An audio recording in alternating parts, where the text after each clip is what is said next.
Okay, and here we are with the overhead wardrobe cabinet installed.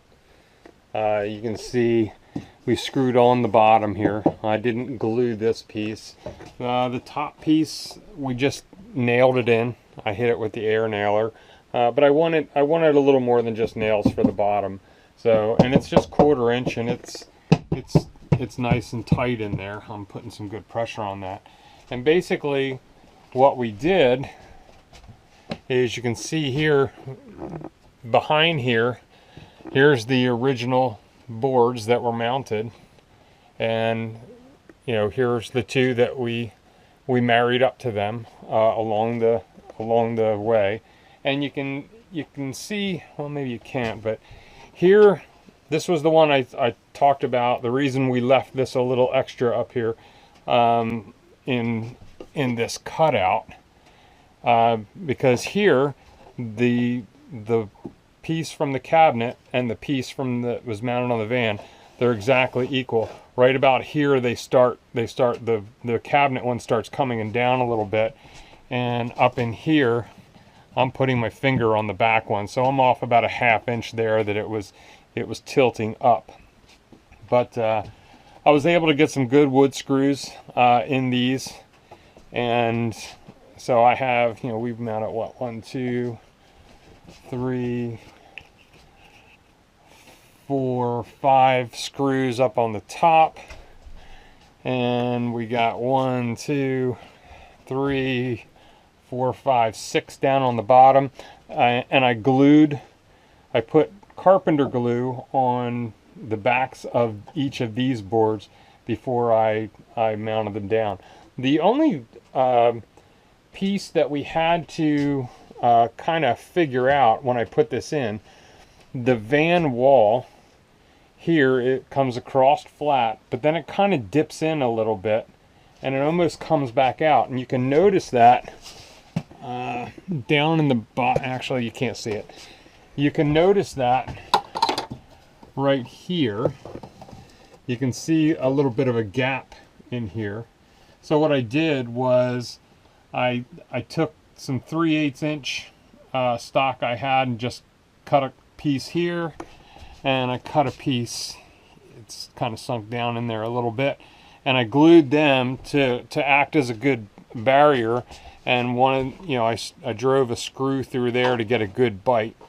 And over here I put a 1/4 inch piece here just to absorb up that gap, so I could really put some screws in here and put a good bite down on this.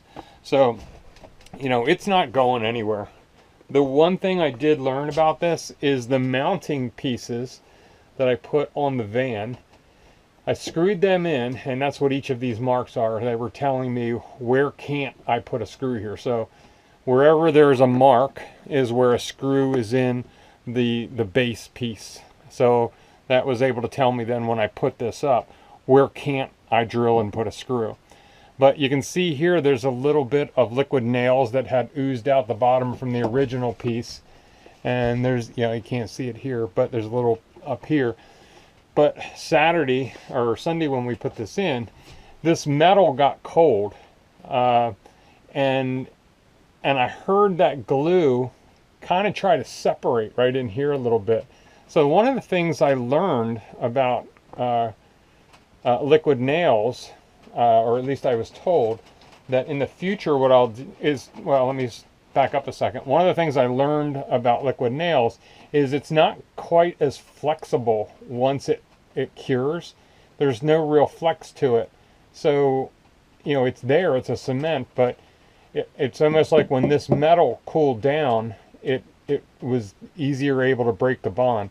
Not a big deal, because I have rib nuts up behind here that this was bolted into.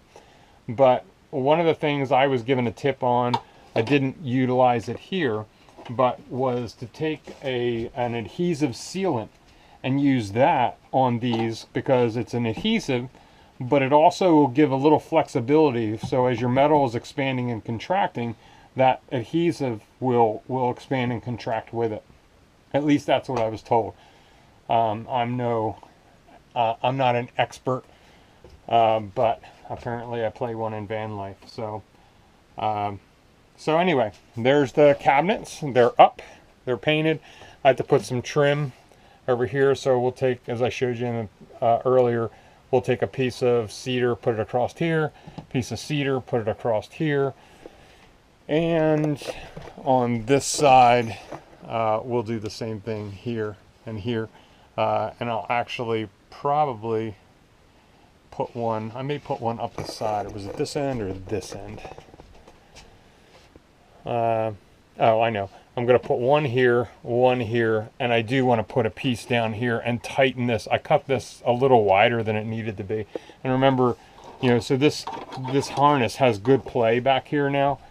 So I've got my cabinet, and this will hide that. I'm going to put, we'll put some reflectix up here yet, and we'll also staple in a piece of material as a backing. But again, these are wires that you know, this gives me good access to run wires if there's something else I want to wire in the van. So anyway, there is the cabinet part of the overhead cabinets for the van. So I hope you got something out of this. I hope some of the information I conveyed in this two-part series was valuable to you, and somebody can use a little bit of something out there. Again, I'm not an expert carpenter or necessarily an expert van builder. We're all kind of figuring this stuff out as we go. I'm just trying to pass on a little information of things I've learned along the way that maybe help out the next person, just as I spent days and weeks and months watching videos trying to learn myself for us to build this van.